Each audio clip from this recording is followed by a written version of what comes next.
അന്യൻ്റെ വിയർപ്പ് കൊണ്ട് ഭുജിക്കുക എന്നൊരു ചൊല്ലുണ്ട്. അതാണ് ഇപ്പോൾ നരേന്ദ്രമോദി ചെയ്തുകൊണ്ടിരിക്കുന്നത്.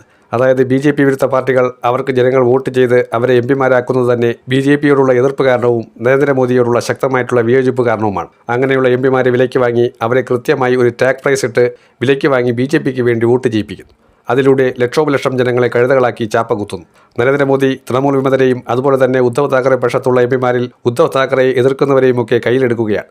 ഇനി ഭയപ്പെടേണ്ട കാര്യമില്ല, അവർക്കെല്ലാം താൻ സംരക്ഷണം ഒരുക്കുമെന്ന് പറഞ്ഞ് രംഗത്ത് വന്നിരിക്കുകയാണ്. മന്ത്രിസഭയെ മുന്നോട്ട് കൊണ്ടുപോകാനും BJPയിൽ വിമതശല്യം രൂപപ്പെടുന്നു എന്ന ഇന്റലിജൻസ് റിപ്പോർട്ടിനെ അടിസ്ഥാനപ്പെടുത്തി ഏത് രീതിയിലും 5 കൊല്ലം തികയ്ക്കാനും വേണ്ടിയുള്ള നീക്കമാണ്.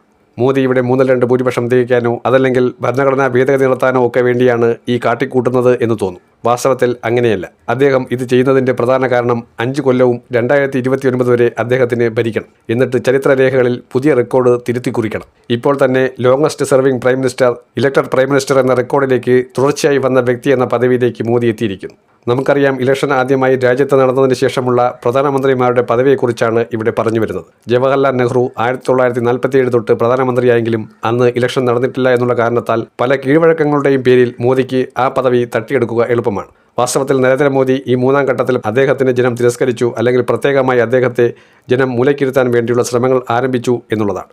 രാഹുൽ ഗാന്ധി രാജ്യത്തിന് ശരിയായിട്ടുള്ള ആപ്റ്റായിട്ടുള്ള ലീഡർ അല്ല എന്ന് പറയുന്നവർ മനസ്സിലാക്കേണ്ട ഒരു കാര്യം, അദ്ദേഹത്തിൻ്റെ പ്രാതിനിധ്യം ഉയർന്നു വരുന്നതിൻ്റെ ഒരു പരിണിത ഫലമാണ് ഇന്നീ കാണുന്ന വലിയ തോതിലുള്ള പ്രതിപക്ഷത്തിൻ്റെ ലോക്സഭാ പ്രാതിനിധ്യം എന്നതുകൂടി നമ്മൾ ഓർക്കണം. പ്രതിപക്ഷമെന്ന് പറയുമ്പോൾ അതിൽ കോൺഗ്രസ് മാത്രമാണ് എന്ന് ആരെങ്കിലും തെറ്റിദ്ധരിക്കുന്നുണ്ടെങ്കിൽ അത് വെറും തെറ്റിദ്ധാരണയാണ്. രാഹുൽ ഗാന്ധി പ്രതിപക്ഷത്തിൻ്റെ നേതാവാണ്.